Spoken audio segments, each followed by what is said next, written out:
Buenas tardes a todos, llegamos al último encuentro de nuestro Full Day virtual. Esperamos que hayan descansado bien y merendado algo rico. En esta ocasión vamos a recorrer el Jardín Japonés, el Museo Nacional de Arte Oriental, la Embajada de Corea y a realizar un juego como repaso de los lugares que visitamos y las cosas que aprendimos hoy. Por última vez les recordamos mantener los micrófonos silenciados, utilizar el diseño en foco para observar mejor la presentación, asegurarse que su internet funcione correctamente, preguntar y o responder por el chat y seguir en segundo plano el recorrido por Google Earth con el link que enviamos por el grupo. Antes de adentrarnos en el jardín japonés, voy a pasar a explicarles un poco de cómo es la cultura japonesa. Su cultura, fuertemente influenciada por China en sus orígenes, posee unos 2677 años de antigüedad y se caracteriza por una lengua propia, religiones y tradiciones propias, pero amalgamadas en un complejo proceso de sincretismo a lo largo de los siglos. La cultura japonesa se rige en cuanto a relaciones interpersonales por el Giri, nombre otorgado al conjunto de deber, obligación y honor, el cual genera bastante contraste respecto a la tradición individualista de Occidente. Las situaciones familiares son bastante más laxas en asuntos relacionados a la moralidad o a la conducta socialmente aceptada, pero a cambio, la relación con los superiores jerárquicos o con los desconocidos es en extremo formal. También se profesa un respeto enorme a las personas mayores y a los antepasados, a quienes a menudo se rinde culto espiritual en altares hogareños. En Japón cohabitan diversas religiones con supersticiones propias del territorio. La mayoría de los ciudadanos japoneses no profesan una religión particular, si bien pueden llevar a cabo varias prácticas vinculadas con el budismo, cristianismo o shintoísmo. Esta última es una religión politeísta autóctona del Japón, cuya influencia en la mitología japonesa es profunda y que se ejercita en templos llamados Shinto o Shinja de acuerdo a 4 principios o afirmaciones: tradición y familia, amor a la naturaleza, purificación y conmemoración de las festividades populares. Sin embargo, la religión de mayor número de fieles en Japón es la budista, proveniente de Corea en el siglo VI y adaptada a la cultura local al punto de asimilarse con el Shinto y llegar a ser casi una misma creencia. En Japón se practica una amplia diversidad de deportes, tanto tradicionales como modernos, como las artes marciales. Tenemos entre ellos el karate, el jiu-jitsu, el kendo, el judo, el aikido, el iaido o el sumo. Ahora sí, ya adentrándonos en el jardín japonés, les voy a contar sobre los orígenes de este. Desde 1989, Akihito es el anterior emperador de Japón, inaugurando la era Heisei. Se dice que cuando un deseo nace desde lo más profundo del corazón, se hace realidad, y el deseo de Akihito era que el vínculo entre Argentina y Japón se hiciera más estrecho. Más de medio siglo después, podemos decir que el deseo de Akihito se cumplió, al ver hoy un jardín japonés en Buenos Aires que ha perdurado en el tiempo como expresión viviente y material de la eterna amistad entre Argentina y Japón, un vínculo que jamás se romperá. Para muchos, el jardín japonés de la Ciudad Autónoma de Buenos Aires es un lugar de ensueño, un lugar mágico donde la paz y la armonía abundan, ofreciendo a sus visitantes una experiencia para atesorar en sus corazones. Su tranquilidad hipnotizante y riqueza natural contrasta con el caos de la ciudad, haciendo que los visitantes se olviden de lo cotidiano y se detengan a realizar un camino interior. El jardín japonés fue inaugurado el 17 de mayo de 1967, proyectado y construido por la colectividad japonesa para luego ser donado por intermedio de la Embajada de Japón a la Municipalidad de Buenos Aires, en agradecimiento al pueblo argentino por ser el país que le abrió sus brazos en tiempos de inmigración. La idea surgió con el propósito de crear un hermoso lugar perdurable de encuentro entre la colectividad japonesa y los príncipes herederos al trono imperial, Michiko y Akihito, quienes pronto vendrían a la Argentina. Aquella visita, pactada para mayo de 1967, era un acontecimiento único sin precedente alguno, ya que, por primera vez, un miembro de la familia imperial visitaba el país. La colectividad japonesa y sus descendientes abrazaron la noticia con orgullo y alegría. Los príncipes nos visitarán. Fue así que con esfuerzo y dedicación lograron en tan solo 50 días juntar fondos suficientes y crear una belleza única e inigualable en la ciudad de Buenos Aires. Los años pasaron y el jardín creció en admiración y prestigio, a tal punto de ser considerado un pequeño Japón en Argentina y un pulmón de armonía y tranquilidad en medio de la gran ciudad, siendo uno de los lugares más elegidos por los viajeros de todo el mundo en busca de cultura japonesa y paz interior. Es así que en el año 2004, la Secretaría de Turismo de la Ciudad de Buenos Aires declaró el jardín japonés sitio de interés turístico y en el año 2008 el Poder Ejecutivo Nacional lo declaró bien de interés histórico y artístico de la nación. El jardín cuenta con un impecable restaurante para compartir lo mejor de la cultura del arte culinario japonés. Muchos lo eligen simplemente por el sushi que se elabora a la vista de los comensales, pero también cuentan con otros deliciosos platos de la cocina. También podemos encontrar un vivero, proveedor de todos los insumos y variedades de plantas que componen el hermoso paisaje del jardín japonés, como bonsáis, azaleas, kokedamas, orquídeas y faroles de cemento, entre otros. Bonsái significa literalmente cultivo en bandeja. Consiste en el arte de cultivar árboles y otras plantas en el espacio de una maceta para reproducirlos con todas sus características en un tamaño pequeño y proporcionado. La bandeja se refiere a una maceta de base ancha y poco profunda. También puede utilizarse una piedra laja a modo de bandeja. El bonsái, por tanto, es el árbol y la maceta. Ambos deben estar en armonía para corresponderse tanto por el tamaño, el estilo o porte del árbol. Cultivar bonsái permite conectar con la naturaleza, obtener un tiempo de relajación, desarrollar la paciencia y demás. Hay también una casa de artesanos donde se pueden comprar souvenirs como recuerdo del jardín japonés. En él se venden productos exclusivos del jardín, artesanías basadas en diferentes técnicas japonesas como el origami, que consiste en la creación de figuras en 2D o 3D mediante el sucesivo plegado de un cuadro de papel.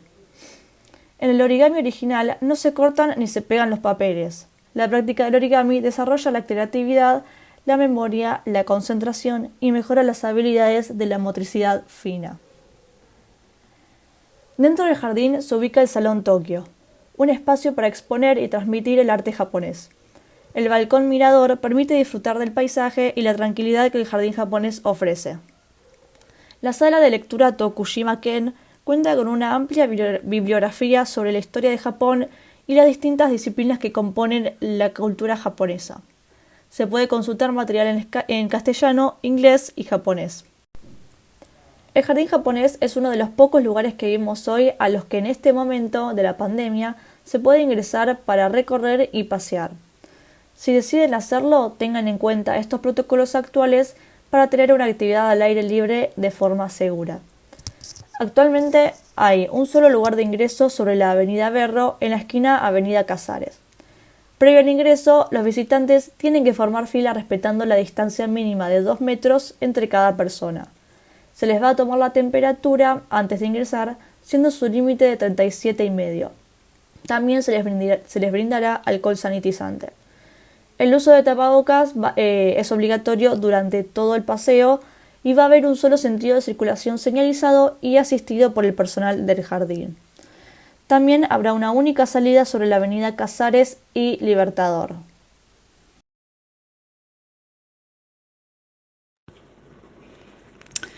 Así como vemos el buen gusto, perfeccionismo y amor por el arte en el jardín japonés, que requiere de mucho esfuerzo y dedicación para ser mantenido, también podemos identificar otro aspecto sobresaliente del arte japonés, reconocido mundialmente: el manga y anime. Tal es la magnitud y la importancia de estas historias ilustradas que el jardín japonés, siendo el mayor emblema de la cultura japonesa en Argentina, realiza convenciones y competencias relacionadas a la reproducción de vestimentas de personajes o cosplay y otro tipo de reuniones en torno al tema.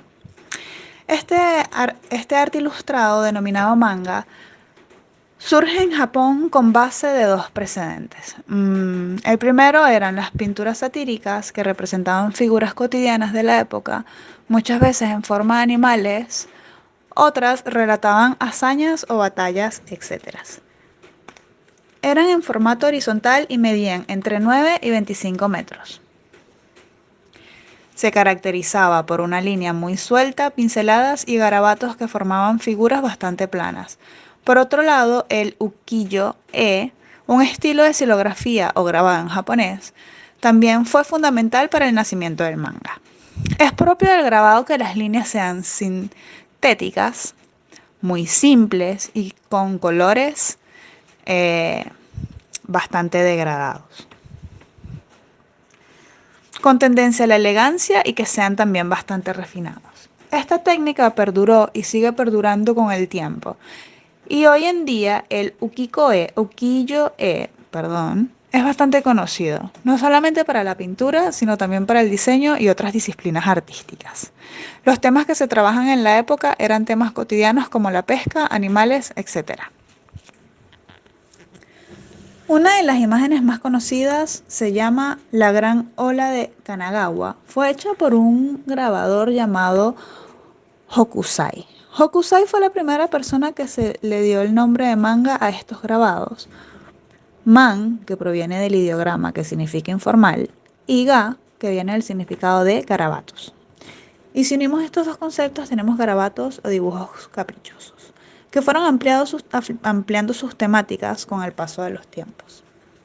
Más adelante, durante el siglo XIX y XX, la globalización impulsó a que artistas occidentales como Van Gogh tomaran conceptos de estos bocetos, como geishas en el fondo de sus pinturas o árboles de cerezos, sakura en japonés, pero también les dio a los artistas japoneses las técnicas y medios que transformaran el manga como se lo conocía en diversas historias ilustradas que conocemos hoy en día.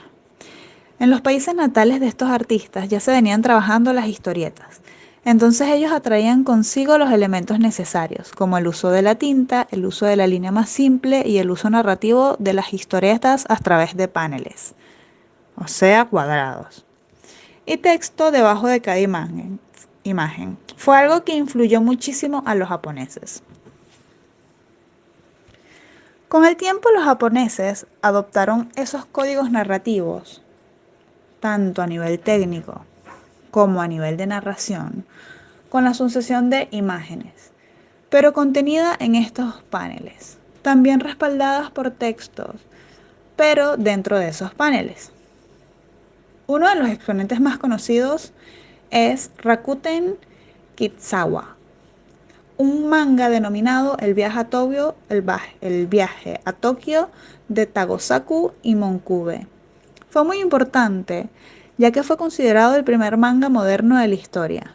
Manga moderno porque se asemeja al manga como lo conocemos hoy en día.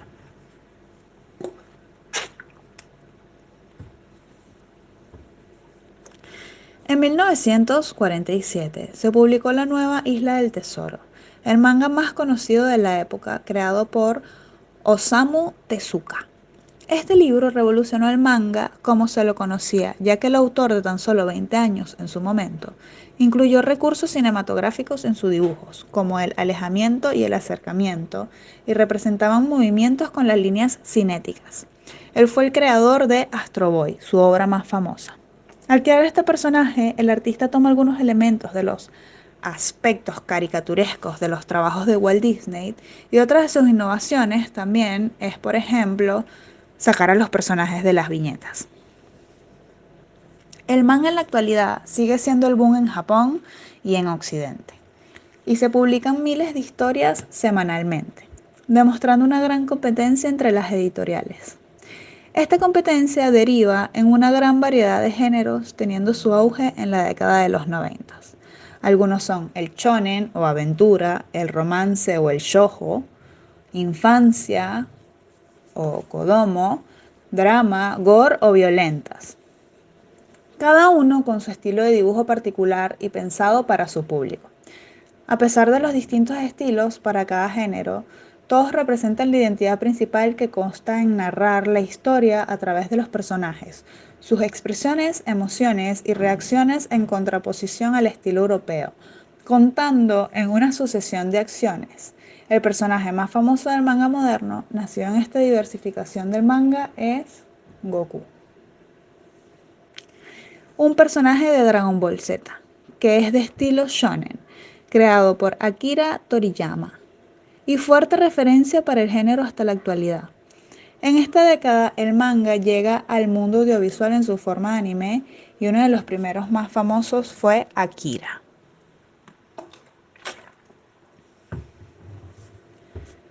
La aparición del anime se da gracias a un mundo cada vez más globalizado. Los avances digitales que permiten realizar esas imágenes detalladas en formato televisor y gracias a una fuerte inversión de Japón en su industria cultural. Es así como se podría decir que el manga llega al mercado de consumo masivo mundial. Primero en formato de anime y luego, una vez que los más conocidos como Astro Boy o Dragon Ball triunfaron a nivel internacional, fue que se comenzaron a crear y exportar cada vez más estas dos expresiones de artes. Otros ejemplos de esto son Pokémon, Digimon y Hello Kitty, que si bien no es un anime, es la cara de una empresa multinacional que recauda miles de millones de dólares al año gracias a sus productos y dibujos animados. La expansión de esta industria llegó a todos los rincones del mundo y Buenos Aires. No es la excepción de que ya cuenta con diversas conversiones y locales que se centran en esta temática. Nosotras queremos recomendar a Okuma Café, que es una pequeña cafetería y librería otaku en Palermo. Cuando decimos otaku, nos referimos al interés apasionado por el anime, manga o el dorama.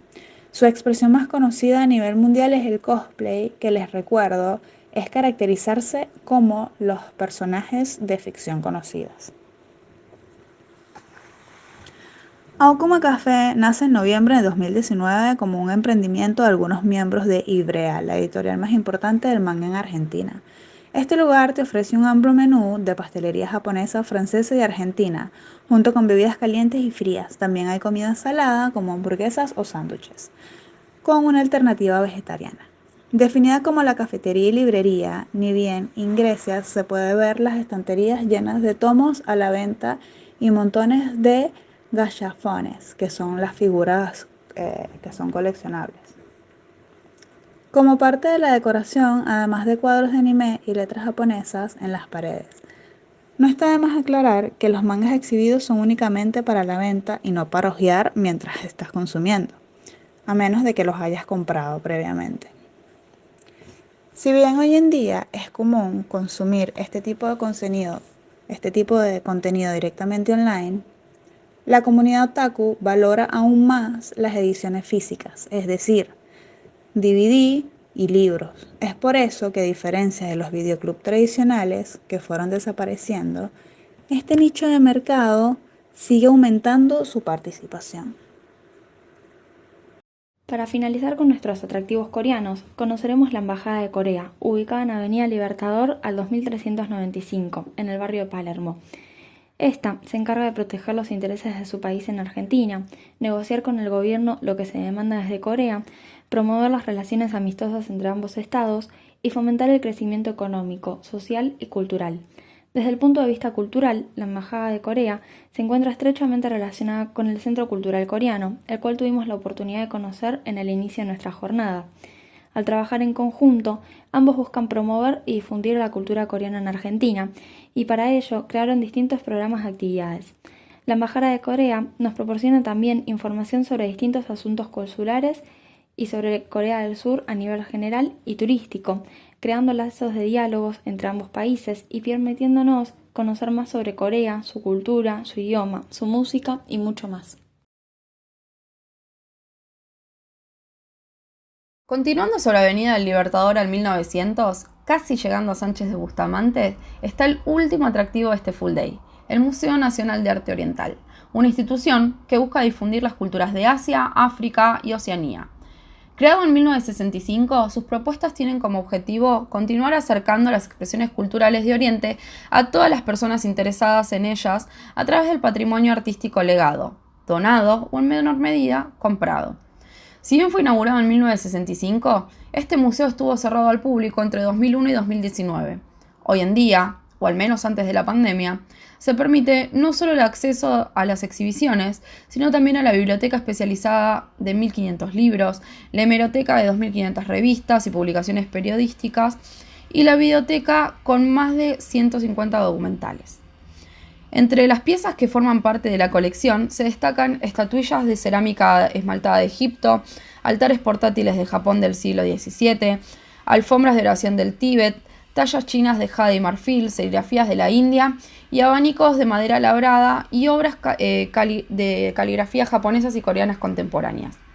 Actualmente, este museo cuenta con más de 3.000 piezas que incluyen pinturas, esculturas, grabados y objetos de uso cotidiano, de culto, indumentaria, instrumentos musicales, juguetes, fotografías y mobiliario provenientes de China, Japón, Corea, India, Egipto, Turquía, Alemania, el antiguo imperio persa, Tíbet, Indonesia, Malasia, Tailandia, entre otros. Además de exposiciones, en este museo se llevan a cabo conferencias, talleres, demostraciones de distintas disciplinas relacionadas con Oriente y una modalidad de programas públicos para escuelas, permitiendo un acercamiento a la colección y a las expresiones culturales de Asia, África y Oceanía de diversas maneras. Estas actividades se realizan tanto durante las exhibiciones temporarias como a lo largo del año en variados sitios. No queremos terminar esta visita por el Museo Nacional de Arte Oriental sin mencionarles la Casa Minca. Aunque no logramos incluirla en nuestro recorrido, vale la pena visitarla si están por zona norte, San Isidro, para ser más específica. Y si les interesan alguna de sus 850 obras de arte japonés. Es el único museo de arte contemporáneo japonés del país e impresiona desde su estructura, ya que es una casa de 250 años traída desde Japón.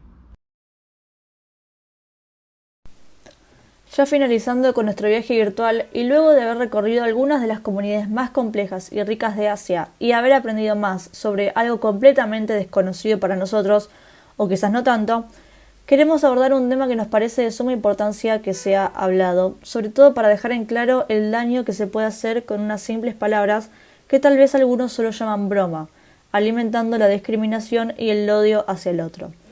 Este tema es el racismo y la xenofobia que sufren, en este caso, los asiáticos. Para explicar un poco los conceptos que vamos a tratar, la xenofobia es, básicamente y en pocas palabras, el trato desigual, pero sobre todo desfavorable, hacia un extranjero. El racismo, en cambio, es la discriminación hacia otras personas por tener características o cualidades distintas, como el color de piel, el idioma o el lugar de nacimiento. Este es un tema que, lamentablemente, en nuestra sociedad se ve muy normalizado, no solo con los asiáticos, sino en muchos con personas provenientes de los países limítrofes al nuestro. Uno creería que, en pleno siglo XXI y con todas las herramientas que tenemos a nuestro alcance con el avance de la tecnología, estas cosas no deberían ocurrir más. Estas herramientas de las que les hablo nos ayudan mucho para que cada día podamos nutrirnos más y aprender sobre lo que es diferente a lo que acostumbramos, a lo lejano, y lo digo en comillas porque con nuestro Full Day acabamos de demostrar que en nuestra ciudad podemos acceder a aquellas culturas orientales y milenarias con solo tomar un colectivo, el subte, subirnos al auto y demás. Nos parece importante resaltar este tema porque este odio irracional se vio incrementado a razón de la pandemia y el incremento del odio en las redes hacia la comunidad china de una manera inconmensurable daría a entender como si todos aquellos comentarios discriminativos se vieran justificados de una manera u otra a causa del COVID-19. Con esto que decimos ahora, buscamos llevar su atención durante un ratito hacia otras consecuencias de la pandemia, más allá de las sanitarias, que también son terribles y para las que no hay, al momento, un punto certero de finalización. Sin embargo, si retrocedemos un poco y nos ubicamos a momentos previos a la aparición del virus, nos damos cuenta de que este odio se ve disfrazado muchas veces con humor, riéndose de la apariencia de un asiático, estableciendo un prejuicio posteriormente resuelto en un estereotipo, englobando a millones de comunidades en el simple, ¿qué me importa si no es chino si son todos iguales? Aparentemente hay algo en aquellas personas que no quieren ver o que no le dan la importancia que deberían al hecho de que están siendo racistas. Quizás hayan notado que al final de nuestro video promocional, del cual les estamos dejando el link en este momento en el chat, aparecen varios iconos, entre ellos uno que dice Stop Asian Hate, traducido como Paren el odio hacia los asiáticos. Este movimiento comenzó en las redes cuando el asesinato a asiáticos en los Estados Unidos llegó a su límite en marzo de este año. Personas con mucho alcance e influencia como actores, actrices, músicos y demás provenientes de Asia o con ascendencia asiática comenzaron a hacer visibles estos hechos totalmente repudiables. Y así es como comenzó a crearse una especie de revolución en las redes y cada vez más personas fueron comentando acerca del tema, asiáticos, no asiáticos y de todas partes del mundo. Y es totalmente entendible esta reacción. Quizás uno no lo entienda desde su punto de vista y al no ser discriminado constantemente, pero estas personas tienen que lidiar día a día con comentarios como el virus es por culpa de ustedes, estamos en esta situación por su culpa y demás. Para poder ejemplificar esto con un hecho real, hay una influencer de ascendencia coreana que sigo en las redes y que hace reseñas de restaurantes en su Instagram y contó su experiencia ante una situación de discriminación que sufrió junto con su madre.